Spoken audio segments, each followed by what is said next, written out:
this alone, and we appreciate your help. Over the last 15 years, we've seen this province get destroyed. Absolutely get financially destroyed.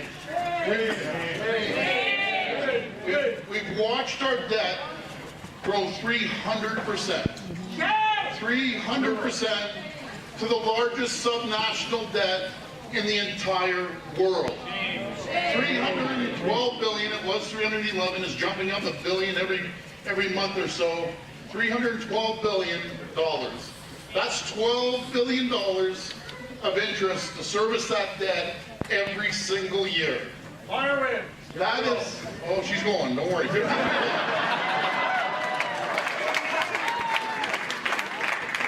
think of the $12 billion, that's $12 billion that could be going to our health care.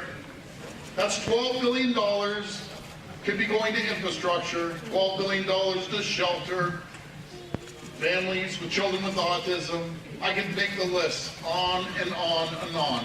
That is $12 billion absolutely wasted of your hard-earned tax dollars. Kathleen Wynne has zero respect for the taxpayers.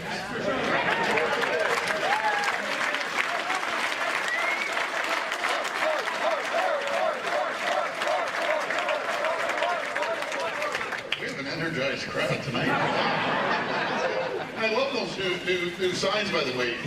Ford for the people.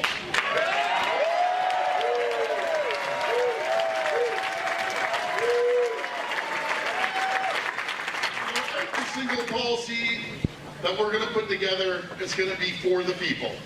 As I mentioned to my policy team, it has to benefit every single person in Ontario. No matter if it's the hydro rates, no matter if it's healthcare, transportation, infrastructure, it's about the people. And I had a gentleman come up to me the other day and said, Doug, you have to do it for the people. I kept hearing for the people. I said, that's why we're all in politics. We're here to make sure we make some positive changes. Except for Kathy Wynne. It would be nice to see Winnie the Pooh, gotta go. a winner become a loser. My friends, you've seen over the years, last 15 years, of the billions of dollars wasted. We see this arrogant attitude when it comes to your tax dollars. And we pointed it out the other day, the number one issue, always I believe, is healthcare, which we're going to make sure we deliver it properly. We're going to reduce wait lines. But another issue right behind healthcare, is neck and neck in healthcare, is hydro rates.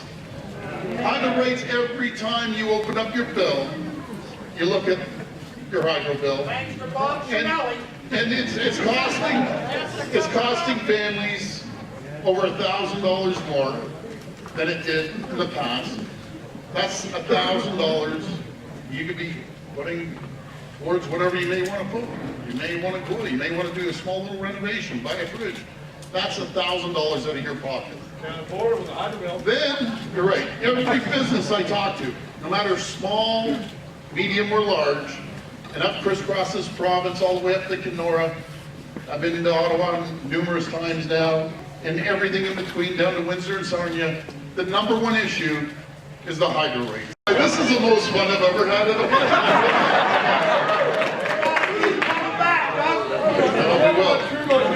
Costume gang today. What? I can't even still do a straight speech here that long. My friends, you similarly Green Energy Act, you see the cap and trade, then you also see the worst tax any government could put on, not only the people of Ontario, but on every single business and every single person that lives in Canada, and that's the carbon tax. It's a tax that puts a burden on each and every single person, that drives up costs of every single good out there. It drives up the gas prices. I think it's 4.7 cents. It hurts businesses. When we're trying to compete around the world and be competitive, and we have all the red tape and regulations, we have the highest hydro rates in North America, we have a carbon tax, we have regular taxes that are the highest in Canada, how do you compete? Those days are done.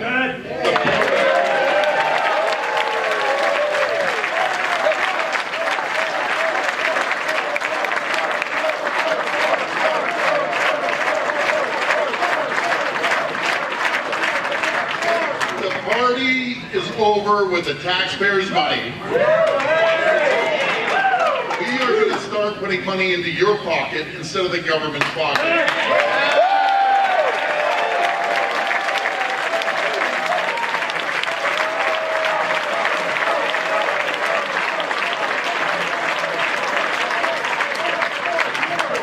So we were just over at a great restaurant earlier this morning, and a lady came up to me and said, you know, very upset, and saying, I can't pay my hydro bill. I can't afford rent. I can't afford my hydro bill. And my heart breaks when I hear people like that, because they're struggling. They're absolutely struggling. And then, and I've heard this, by the way, all throughout Ontario, when I've traveled these small towns, large cities, and I hear the same thing. And then you see the audacity of Hydro One. Hydro One CEO is the highest paid CEO in the country. Highest paid CEO, making $4.5 million. But you know what adds insult to injury when people are struggling?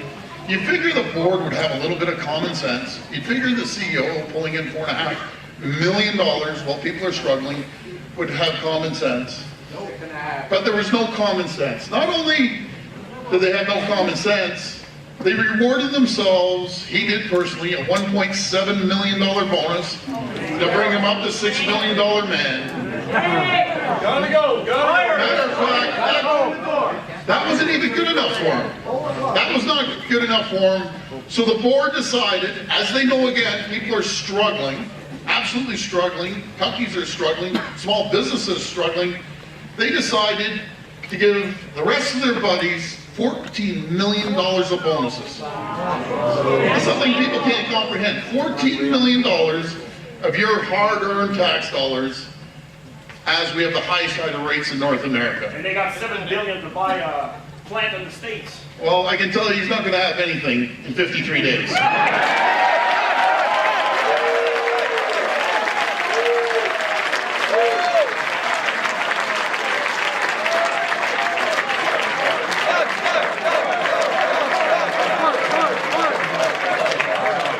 Days we have to send a clear message to every bureaucrat in the country and every single politician.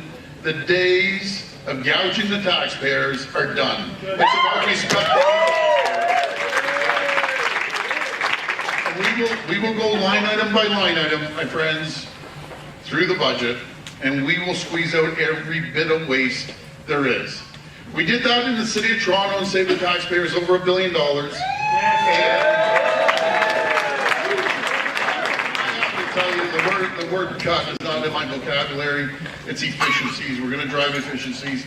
But more importantly, which I'm so proud to say, is not one single person lost their job under that administration.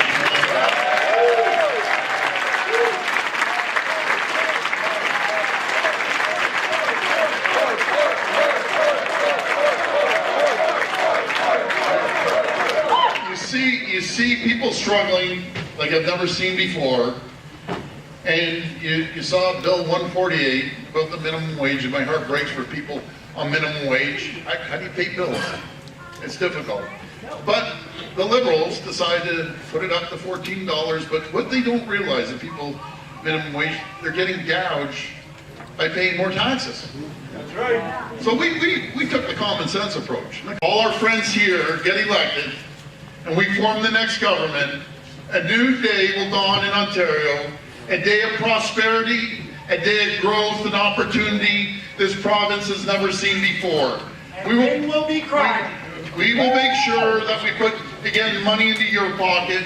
We'll make sure we help entrepreneurs thrive. We'll make sure that small businesses thrive when their hydro rates are lower, their taxes are lower. That's what it needs to stimulate the economy. We will blaze a new trail together.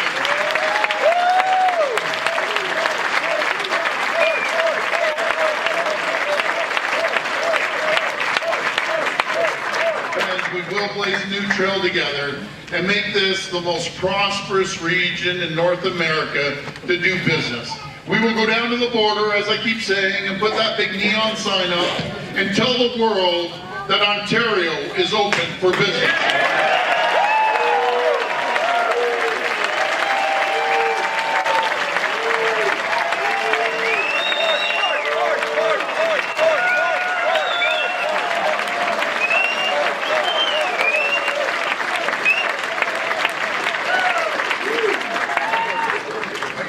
I want to thank each and every one of you for coming out tonight. And I have crisscrossed, when I say I've crisscrossed this province, I've been to every single town, every single city. I have never had a crowd overwhelmingly this enthusiastic ever, and we thank you.